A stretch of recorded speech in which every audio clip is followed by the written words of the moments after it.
Yo, this is ILOVEMAKONNEN, and I want to shout out Montreality. Thank you so much for showing me a great time here in Montreal.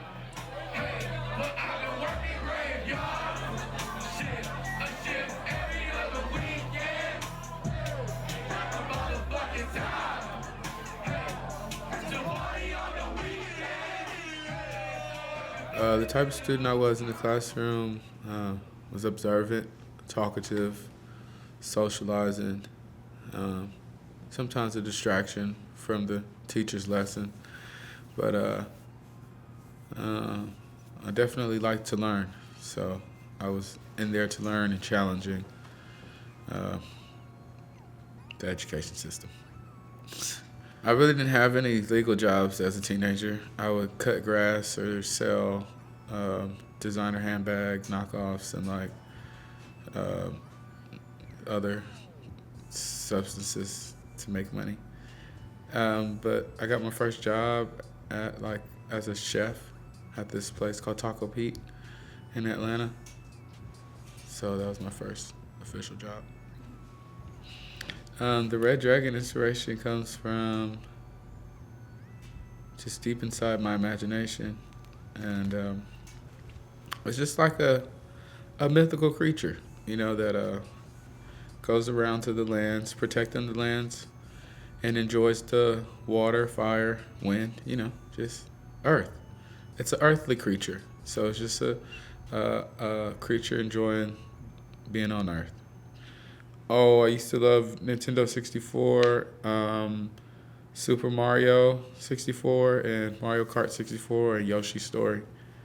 I was real strung out on those games as a child. Yes, I'm a huge fan of Pokemon. I like the adventure the Pokemon gave. I like the music and just going out there and finding little creatures and training them and skilling them, or honing in on your skills.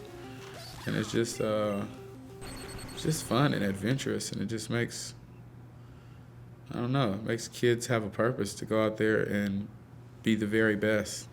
I like Charmander and Charizard and Pikachu, and there's so many. Meow.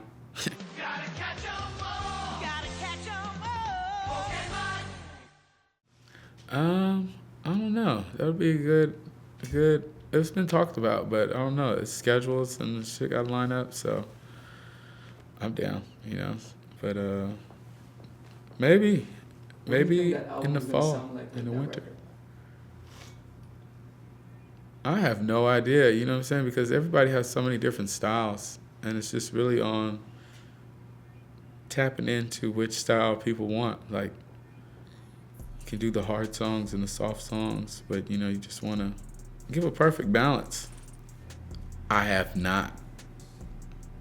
That's just the truth. Well, I don't even know, cause I hear so many songs, and then it'll be like it's going on there, and then it's like shit goddamn came out 4 months ago or something, and I was like, oh, I thought that was gonna go on, but so it's good. I don't know. It's gonna be definitely a good album though.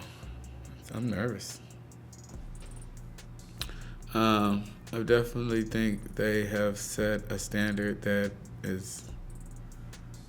will not be broken for a long time. So it's very good and inspiring.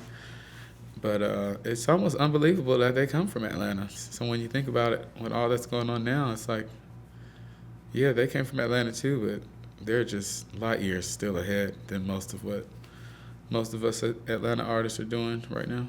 I feel like we need a hip-hop museum, you know what I'm saying, to really go back and honor a lot of these artists that paved the way and broke down a lot of barriers for us, because with this social media and shit, they just get forgotten so fast. And it's like, they were here when the time of social media wasn't here, but all we really know is, us social media artists.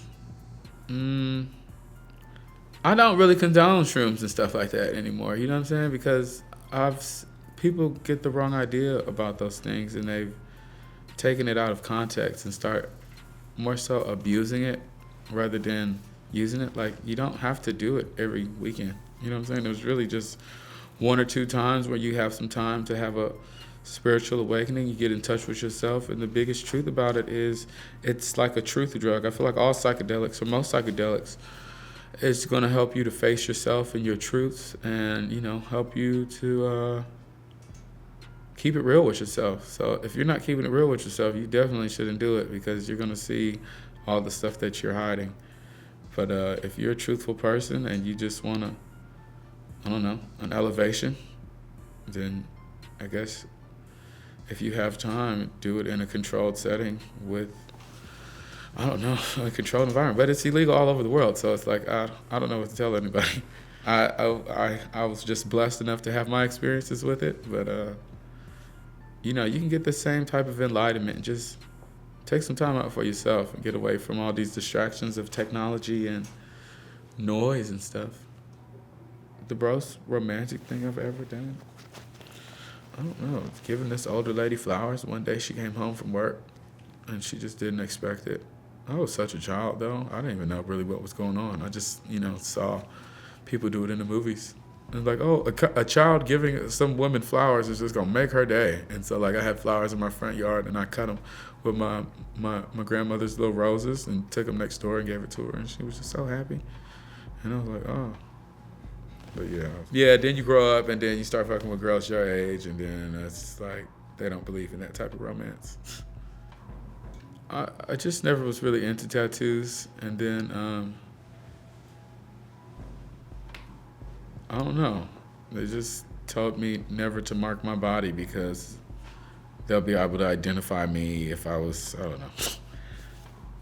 a fugitive or some dumb shit. But I don't know. I was like, I don't know. I'm not doing anything. I don't know. I just decided not to.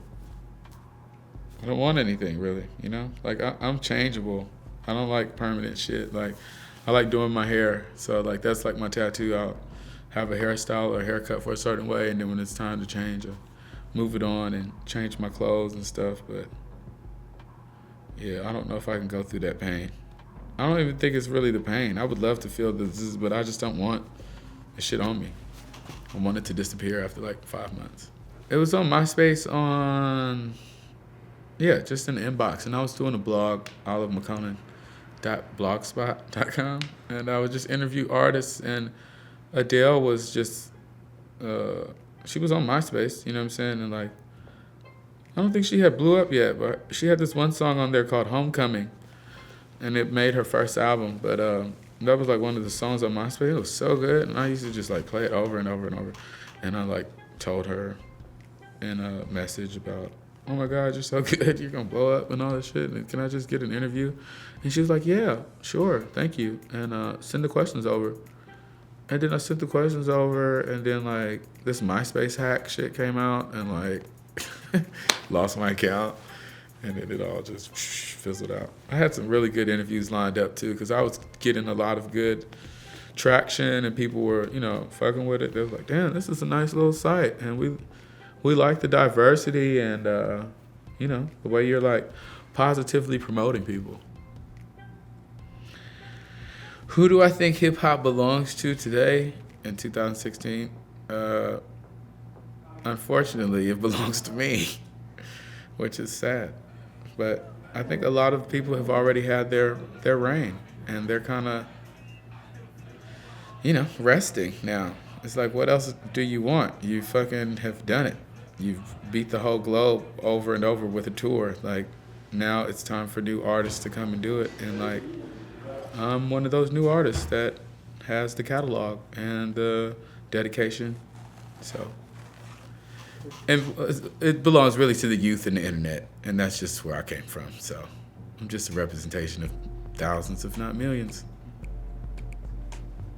My message to the youth is to build your mind and stop getting so lost and distracted in all this outer shit, and get in touch with yourself. Like,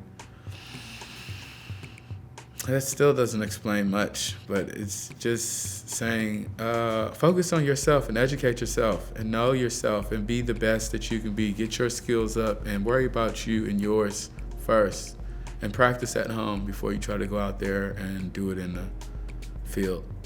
And just stay safe and drink more water.